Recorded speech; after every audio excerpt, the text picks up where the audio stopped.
Very good morning to all of you. My name is Shruti Mishra. I'm assistant professor at Jyoti Vidyapeeth Women's University, Jaipur. I'm going to take a subject that is management of industrial relations, and today we're going to learn the legal framework of industrial relations. So, what basically a legal framework of industrial relations means? What are the basic sections which are in the constitution and which are dealing with the industrial relations, or which are uplifting the employees, or which are dealing with the employees welfare schemes. So there are certain sections or articles we're going to learn. The we'll start with the basic understanding about the constitutional framework.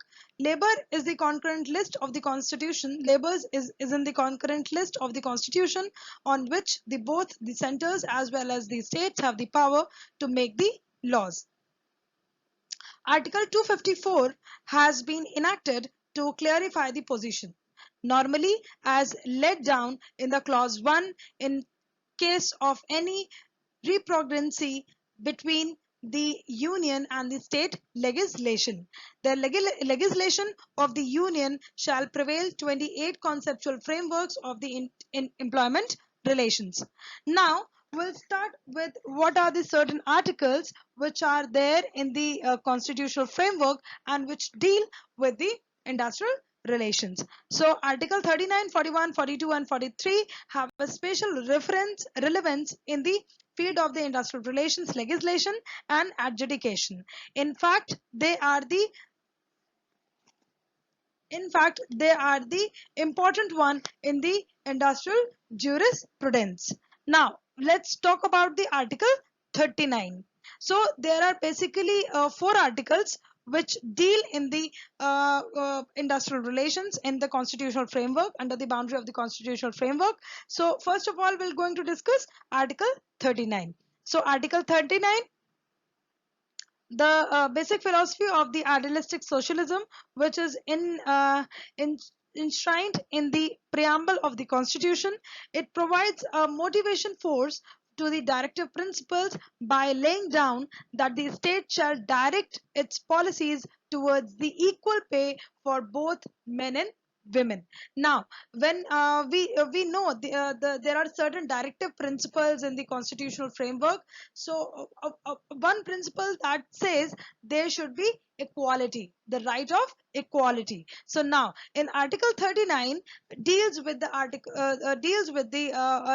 directive principle and says that the right of equality is important in terms of pay as well. So we need to pay equal to the both men and women who are working in the certain organization or who are working in the certain factory. Now, Article 41 lays down that the state shall, within the limits of its economic capacity and development, make effective provision for securing the right to work, to education, and to public assistance in the case of the unemployment, old age, sickness, and disablement in other cases of the undeserved want. Now, Article 41 deals with the some of the basic benefits, which or you can say not basic benefits, which are the basic requirements which should get to the which should be given to each and every employee of the factory. What are they? That the economic if within the limits of the economic capacity and the development means if the whatever the turnover or the company is having, under that particular limit, company should provide the right to work, right to education, and right to public assistance in the case of unemployment, old age, sickness, and disablement in the case of undeserved want. These are the certain things which need to be given by the by the factories or the organization. Like the old age and the sickness means they need to provide the hospital facilities or the medical facilities to the employees or their families of the employees.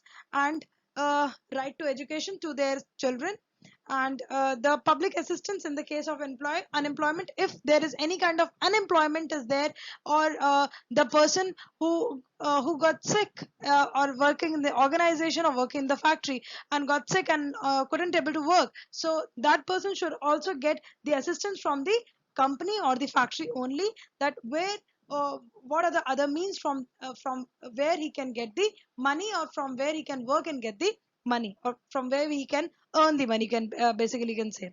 Now the article 41 says that enjoins the state government to make the provision for securing just and humane condition of the work and for the maternity relief. So basically article 42 deals in the working conditions should be good in working conditions should be good, and it should be like human conditions should be there, and also there are certain clause which has been made in the maternity relief, so these are only driven by the article 42. Now article 43 makes it obligatory for the state to secure by the suitable legislation or economic organization or in any other manner to all the workers, agricultural, industrial, and otherwise work in the living wage conditions of the work secure, ensuring a decent standard of living and full enjoyment of the leisure and social and cultural opportunities. So, Article 43 deals in the that the person should get not only the living wage but also get some kind of the wage that that can lead his life in the more enjoyable and the leisure activities. Right now, there are certain more other articles, but that is not required. I think that is sufficiently. We have completed this particular topic. So, thank you so very much. This session is powered by Digital Version 2.0, Jyoti Vidyapeeth, Women's University, Jaipur. I hope you enjoyed the video. If you have any doubt, any query, please do let me know by the commenting on the comment section below. Thank you so much, student. Have a great day and stay safe. Be at home.